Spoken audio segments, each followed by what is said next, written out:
Bonnie and Joe had once been head over heels in love, but 10 years later, when the two returned to the old place, nothing was the same anymore. Joe had been left paralyzed after an accident and relied entirely on Bonnie to take care of his daily life. On Bonnie's 46th birthday, the Griffins were invited to her party. When Brian came out of the bathroom, he accidentally heard someone sobbing from inside a room. It was Bonnie, crying all by herself. For the first time, she poured out all the grievances she'd bottled up for years, explaining how she'd given up all her own dreams just to look after Joe. Brian felt a deep connection with her, and the more they talked, the closer they grew, until they kissed each other impulsively. Brian quickly realized he'd made a huge mistake and tried to pull back, but Bonnie begged him to keep their secret safe. Oh, I can't believe I just kissed my friend's wife. I'm a bigger scumbag than Spock. Back home, Brian told Peter everything that had happened. The next day, Lois invited Joe and Bonnie over for game night. Mid-game, Peter accidentally let the whole thing slip. At your party.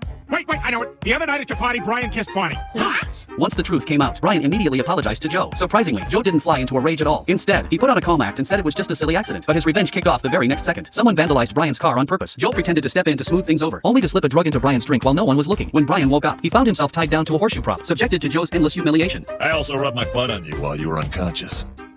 I like to put stuff online. Brian couldn't take it anymore. He called everyone together, hoping to clear up the misunderstanding. Instead, the crowd turned all their anger on Bonnie and even mocked her job shamelessly. Pushed to his limit, Brian finally spoke his mind honestly. For years, she gave up her own dreams to take care of Joe. And yeah, maybe she kissed me. Maybe she needed to because she feels so trapped in her marriage. It's true. No one ever takes the time to ask how I feel. Brian's the only one. His words struck a chord deep inside Bonnie. Brian suggested the two of them leave together and start a brand new life. They left at once, ready to turn over a new leaf, but reality hit them hard soon after.